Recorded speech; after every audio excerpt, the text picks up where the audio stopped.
this problem of J Advanced 2011 probability. Okay, read कर लेते हैं. Let E F be the two independent events. The probability that exactly one of them occurs is 11 by 25. दो में से सिर्फ एक अकर करती है एग्जैक्टली वन, और इस बात की प्रोबेबिलिटी हमें दे रहा है 11 by 25. And the probability that none of them is occurring is 2 divided by 25. Probability that none of them is occurring is 2 divided by 25. If PT denotes the probability of occurrence of event T, then हमसे पूछ रहा है इनमें से कौन से options correct होंगे, और ये question more than one option correct वाला है, मतलब एक या एक से ज्यादा आंसर्स आ सकते हैं. तो कैसे स्टार्ट करते हैं? दो इवेंट है हमारे पास, एक इवेंट E और दूसरी इवेंट F है, और दोनों में से एग्जैक्टली वन अकर करे इस बात की प्रोबेबिलिटी हमसे पूछी गई. अच्छा, दो इवेंट में से एक अकर करे, इसका मीनिंग क्या है? एक E है, एक F है.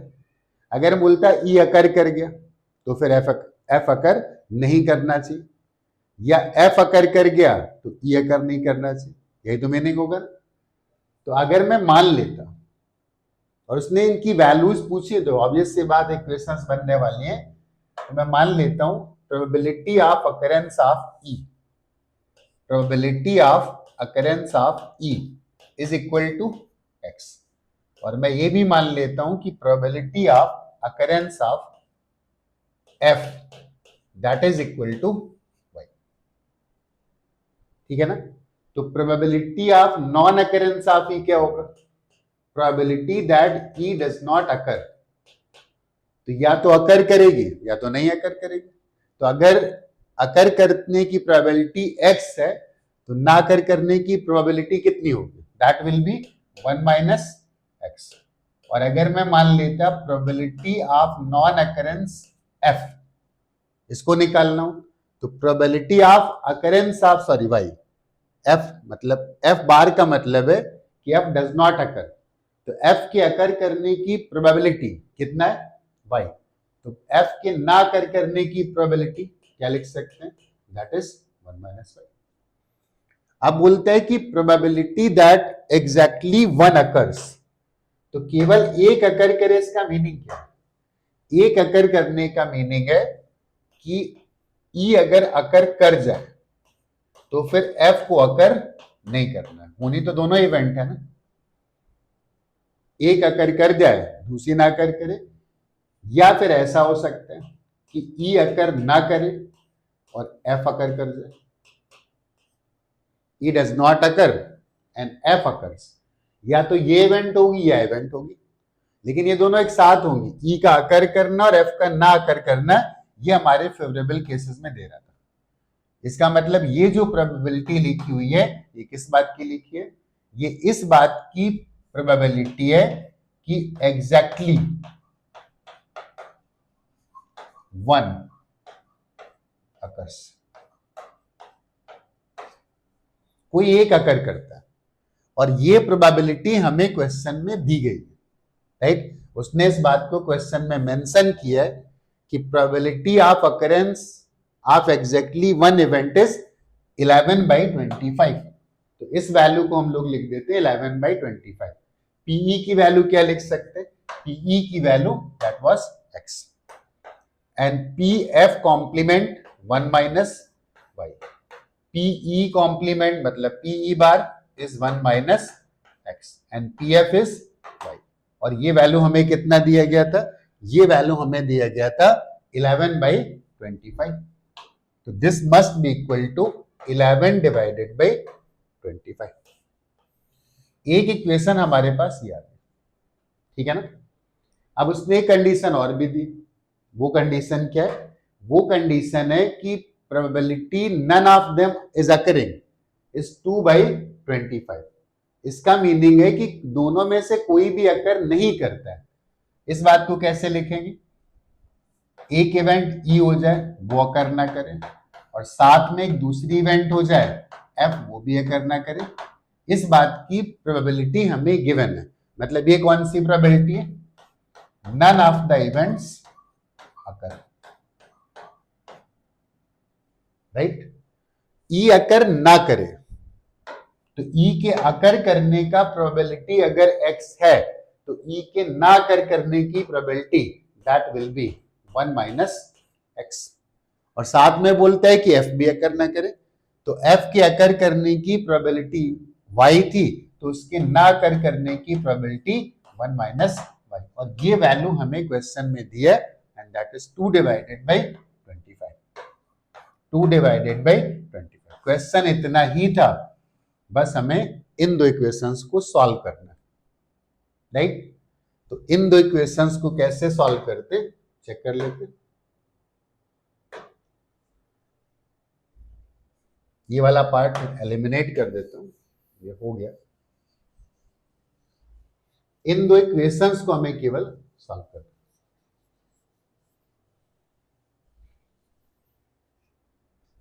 इक्वेशन लिख लेते हैं, इसको ओपन भी कर लेते हैं। x minus x y plus y minus x y is equal to 11 by 25, और दूसरा वाला आएगा 1 minus x minus y minus x y is equal to 2 divided by 25, right. अब इन दो इक्वेशंस को हमें सॉल्व करना था और अपना आंसर लिखना, ठीक। थोड़ा सा और भी सिंप्लीफाई कर सकते हैं इसको। कैसे सिंप्लीफाई करें? x plus y minus 2xy is equal to 11 divided by 25, और इसको हम लोग लिख सकते हैं, x प्लस वाई को राइट में ले जा सकते हो, तो x plus y, I think ये आएगा प्लस में, right. x plus y minus x y, and that is 1 minus 2 divided by 25, and this will be 23 divided by 25। इन दो इक्वेशन से हम लोग एक्स वाई भी एलिमिनेट कर सकते हैं और एक्स प्लस वाई भी एलिमिनेट कर सकते हैं। तो ये काम करते हैं, इस वाली इक्वेशन में इसको सब्ट्रैक्ट कर देते हैं। ये जो सेकेंड इक्वेशन है ना, x plus y minus x y is equal to 23 divided by 25, और इसमें x plus y minus 2xy is equal to 11 by 25, इन दोनों इक्वेशन को सब्ट्रैक्ट कर देते हैं। तो ये तो कैंसिल हो जाएगा, क्या बचेगा? xy, और 23 minus 11 that will be 12, 12 divided by 25। यहां से हमें किसकी वैल्यू मिल गई? x इंटू वाई की वैल्यू मिल गई, ओके। अब एक्स वाई की वैल्यू अगर मैं किसी भी एक इक्वेशन में पुट कर दूं, ये वाली जो इक्वेशन आ रही थी x plus y minus x y equal to 23 by 25, इससे x प्लस वाई मिल जाएगा, और x प्लस वाई कितना आएगा? 23 डिवाइडेड बाई 25, और प्लस एक्स वाई, और x y is 12 divided by 25, this will be 35 divided by 25। 5 से डिवाइड कर देते हैं, 7 डिवाइडेड बाई 5। यहां से मैं x प्लस वाई की वैल्यू मिल गई, and that is 7 divided by 25। x plus y मिल गया और x इंटू वाई मिल गया। हमें x और y निकालना है। वैसे एक काम कर सकते हैं, x माइनस वाई भी निकाल सकते हैं, राइट, ओके। कैसे? पहले दोनों वैल्यूज लिख लेते हैं। x plus y is 7 by 5, x plus y is equal to 7 by 5। इसके बाद x y की value 12 by 25, 12 divided by 25, x into y is 12 divided by 25। अब इन्हीं दो को सॉल्व करने कई तरीके हो सकते हैं, मैं डिस्कस कर देता हूं। या तो क्वाड्रेटिक इक्वेशन बना के सॉल्व कर लो, दैट इज वन वे। या एक दूसरा तरीका क्या है कि x माइनस वाई हम यहां से निकाल सकते हैं। कैसे निकाल सकते हैं? x प्लस वाई का होल स्क्वायर अगर लिखेंगे तो दिस विल बी, या x माइनस वाई लिख लेते हैं, x माइनस वाई का होल स्क्वायर, क्योंकि x माइनस वाई हमें निकालना है। तो x minus y whole square is equal to x square plus y square minus 2xy। इसको हम लोग ऐसे लिख देते हैं x square plus y square plus 2xy और माइनस 4xy। चलेगा, राइट। ये जो पहले 3 टर्म लिखे हुए हैं ये क्या है, ये किसी नंबर किसी का होल स्क्वायर लिखा हुआ है, then this is x minus y square is equal to x plus y square और minus 4xy। x plus y हमें ऑलरेडी पता था, उसका स्क्वायर करेंगे तो 49 divided by 25 minus x y भी हमको पता था, उसको 4 से मल्टीप्लाई करोगे तो that is 48 divided by 25 and this is 1 divided by 25। यहां से हमें क्या मिल गया, इसका रूट करेंगे तो x minus y is equal to plus minus 1 upon 25। यहां पे एक्चुअली 2 वैल्यूज आ रहे हैं, एक x रूट करेंगे तो 5 आएगा, तो plus minus 1 upon 5। Okay, x plus y हमें ऑलरेडी पता था, तो इन दो इक्वेशन को सॉल्व करके एक्स वाई निकाल लेते हैं। तो एक बार मैं यूज कर लेता हूं प्लस वाला, देख लेंगे माइनस का क्या सिग्निफिकेंस है। x माइनस वाई इज 1/5 और x plus y is equal to 7/5। दोनों को ऐड कर देते हैं, y कैंसिल हो गया and 2x will be equal to 8 divided by 5।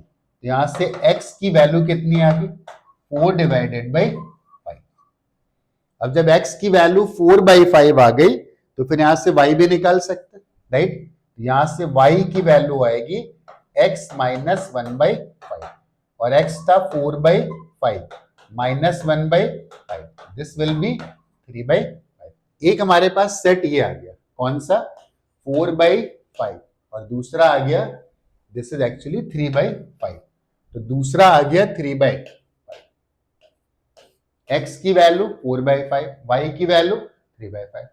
यहां पर मैंने निगेटिव सोल्यूशन लिया था, राइट, पॉजिटिव लिया था। एक बार निगेटिव लेके भी देख लेते हैं, मतलब x minus y is equal to minus 1 upon 5 और x plus y is equal to 7/5। दोनों को ऐड कर देते हैं तो 2x is equal to 7 minus 1 मतलब 6/5। This implies x equal to 3/5। उसमें 4/5 आया था और यहाँ पे 3/5 आ गया। अगर x की वैल्यू 3/5 आ गई ना तो y की वैल्यू कितनी आ गई, 7/5 माइनस 3/5 एंड दैट इज 4/5। तो एक हमारे पास आ गया 3/5 एंड 4/5, 4/5 3/5, 3/5 4/5। इसका मतलब दोनों प्रोबेबिलिटीज हमें मिल गई। हमने x किसे माना था, हमने माना था ई वेंट टू x। इसका मतलब PE की वैल्यू अगर 4/5 है तो PF की वैल्यू दैट इज 3/5। या फिर दूसरा ऑप्शन आ गया, PE अगर 3/5 है तो PF की value that is equal to 4/5। 4/5 3/5 3/5 4/5 check कर लेते हैं कौन सा ऑप्शन करेक्ट होंगे, राइट। 3/5 4/5, एक तो ये वाला ऑप्शन करेक्ट आ रहा है और एक ऑप्शन करेक्ट आ रहा है x is 3/5 and y is 4/5। इसका मतलब यहां पर A पार्ट और D पार्ट करेक्ट होंगे और ये दोनों पार्ट जो आ रहे होंगे those are wrong. I hope समझ में आ गया। इसमें प्रोबेबिलिटी का तो उतना पार्ट नहीं था, दो चीजों को मर्ज कर दिए कि इक्वेशन दिए और उसको हमें सॉल्व कैसे करना है। वैसे इसको सॉल्व करने का तरीका और भी होता है, राइट, और तरीके भी यूज कर सकते हो। जैसे कोई क्वाड्रेटिक इक्वेशन ऐसे लिखते हैं ना, एक्स स्क्वायर माइनस कुछ ऐसे लिख देते हैं alpha plus beta into x और plus alpha into gamma equal to 0। तो अल्फा बीटा इनके सोल्यूशंस आते हैं, तो उस फैक्टर में ब्रेक करके तो भी आंसर आ जाने वाला है, ठीक है ना। या सिंपल एक एक्स वाई को सॉल्व करके क्वाड्रेटिक बना लो, फिर सॉल्व कर लो, जो पसंद आए उससे करो। सबका अपना अपना कन्वीनियंट